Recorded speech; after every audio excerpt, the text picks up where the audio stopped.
To see by the signs that filled the room at the Vigo County Council meeting on Tuesday night that emotions remain high about the council's decision to raise the local income tax rate by 3/4 of a cent.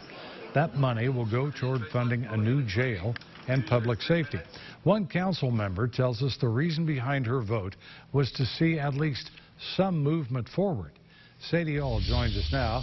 You talked to Councilwoman Vicki Wager, one of the 5 who voted in favor of the tax, and she doesn't want to pay a higher rate, right?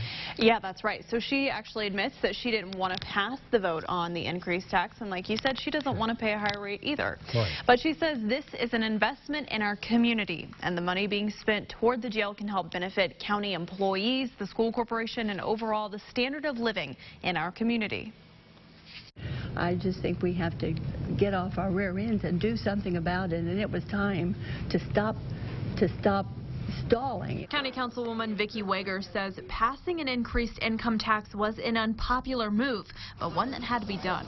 She says the money we're spending to house inmates in other counties is money that should stay local and go toward the Sheriff's Department staff and other county offices, which can in turn be paid in taxes to the school corporation and make for a wealthier community. But not everyone sees it that way. We've been hit with 3 major tax increases here in the last few weeks. The food and beverage tax, the property tax, our assessment of our property went way up, and now the income tax for a jail that I think is probably bigger and more elaborate than we need. I talked to a resident in the community who didn't want to go on camera, but says he's upset, much like the majority of the 300 people at the county council meeting. I don't know that we need 527 beds in an elaborate facility like that. I think there's other alternatives rather than spend whatever $60-some million they project. Wager assures the number of beds will not be 520, but closer to 450.